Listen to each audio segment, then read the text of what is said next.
마치고 잠시 정의하겠습니다. 네, 경기도 부천시 을 김기표입니다. 오영준 후보자님, 일단 헌법재판관 후보자로 지명되신 것에 대해서 축하드립니다. 예, 감사드립니다. 제가 준비해온 질의를 하기 전에 몇 가지 질의 내용 된 것을 조금 확인을 좀 해야 되겠네요. 직위원 재판부라고 하는 곳에서 구속 취소 네. 결정에 대해서 중요한 결정을 할 때는 원칙에 따라야 한다 이렇게 아까 말씀하셨죠? 예, 그렇게 말씀드렸습니다. 그것은 원칙에 따른 결정입니까? 기본적으로 우리가 취하는 입장과는 좀 다른 입장을 취한 것으로 알고 원칙에 따르지 않았다는 의미의 답변으로 해석해도 되겠습니까? 예, 그런 쪽에 가까운 것 같습니다. 원칙이면 원칙이고 아니면 아닌 거죠. 가까운 것은 없겠죠.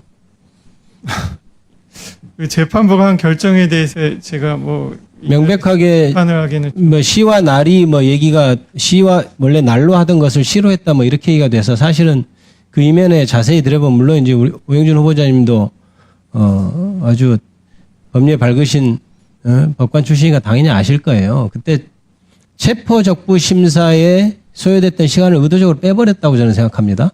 그렇기 때문에 사실은 냉정히 따져보면 수사기관에서 체포적부 심사까지 다 계산해서 그 전에 구속기간 도과하기 전에 기소를 했는데 그냥 그렇게 되면은 구속기간 도과라고 판정할 수 없으니까 법에 엄연히 구속기간에 산정하도록 되어 있는 체포적부심사 그 기간을 빼버렸어요. 그렇게 무리하게 구속 취소를 시킨 사건이죠. 그걸 원칙에 뭐 가깝지 않다라든가 이렇게 표현할 수는 없는 것 같습니다. 어떻습니까? 예, 저도 그 의원님 말씀하신 대로 체포적부심을 그 구속기간 산정에 있어서 빼라는 규정이 형사소송법에 있는데 있음에도 불구하고 당의 결정에서는 그 부분을 고려하지 않았죠. 고려하지 않은 점은 맞습니다. 그래서 원칙에 벗어났다고 저는 생각합니다. 동의하시는 거라고 생각합니다. 그리고 아까 그 파기환송 그 이재명 당시 대표의 파기환송에 대해서 의견 어떻게 생각하냐에 대해서 지금 후보자께서는 가능하면 대법원 판결에 대해 존중할 필요가 있다 이렇게 말씀하셨어요. 예, 그렇습니다. 지금 이게 존중할 만한 그런 가능한 상황인가요? 그 판결에 대해서 존중하시나요? 제가 관여를 하지 않아가지고 그 판결에 대해서 지금 뭐 평가를 하기는 좀 곤란한 것 같아요. 대통령이 12월 3일 날 내란 행위를 일으켰습니다. 내란 행위에 대해서 대통령의 행위이기 때문에 존중해야 된다 이런 말을 할 수 없겠죠? 그렇지 않습니까? 예, 그렇습니다. 그래서 대법원의 판결이 명백하게 잘못된 거면 존중할 수 없겠죠?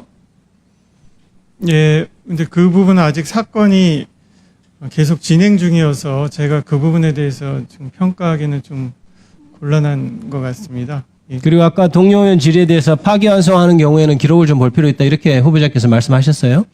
동료 의원은 기록 안 보는 게 당연한 것 아니냐는 전제로 물어보셔서 저는 마음속으로 참 당황했습니다. 그렇게 질문해도 되는 것인가? 이런 생각을 했어요.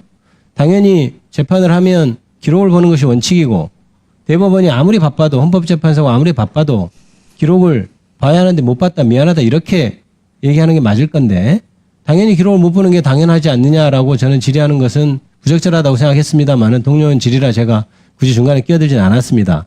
그런데 후보자께서 당연히 파기환송을 하는 경우에는 더더욱 기록을 봐야 된다 이렇게 말씀하셨잖아요. 예. 아까 그렇게 답변하셨습니다. 제가 적어놨어요.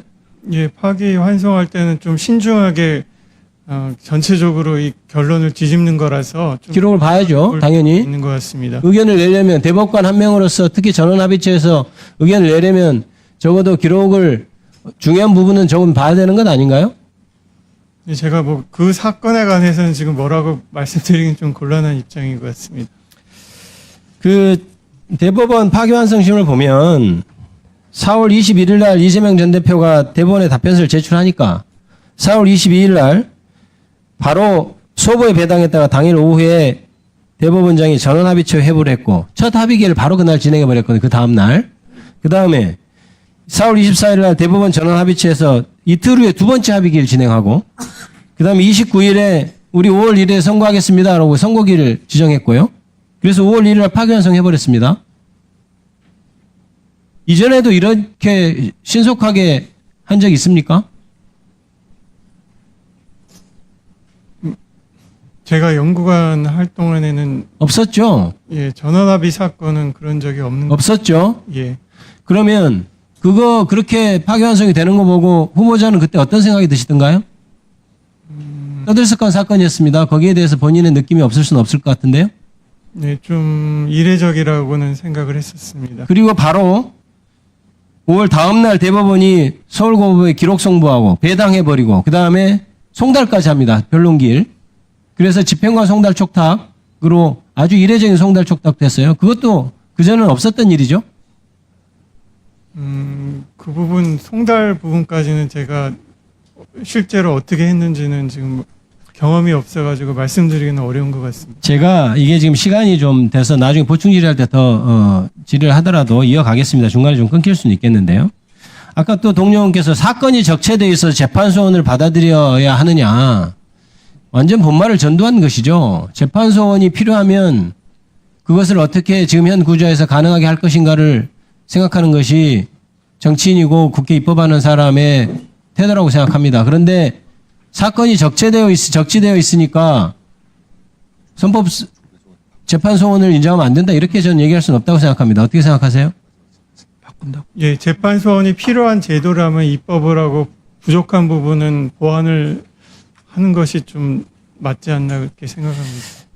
이 재판소원은 법원이 좀 자초한 면이 있다고 생각합니다. 실제로 한정위원 한정합헌 결정에 대해서 대법원이 그 효력을 인정하고 있지 않잖아요. 그죠? 예, 그렇습니다. 그래서 계속 그거에 대해서 헌법재판소에서 잘못됐다고 다시 지적하고 그런데 문제는 뭐냐면 거기에 대해서 법원이 다시 재판을 진행하지 않고 계속 방치되어 있는 상태에 있거든요.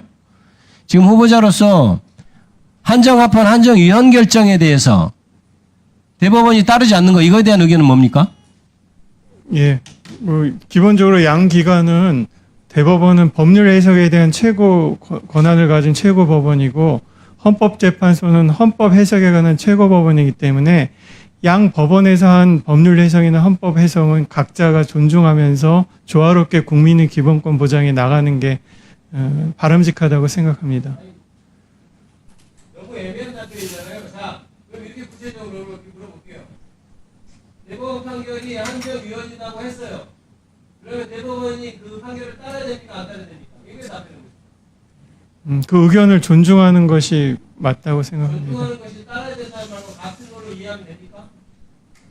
지금 워낙 그 양자의 입장 차이가 있어서 가지고 예, 지금 헌법재판소 입장은 따라야 된다는 입장인 것이 명확합니다. 지금 헌법재판소의 인사청문 하는 게 아니잖아요.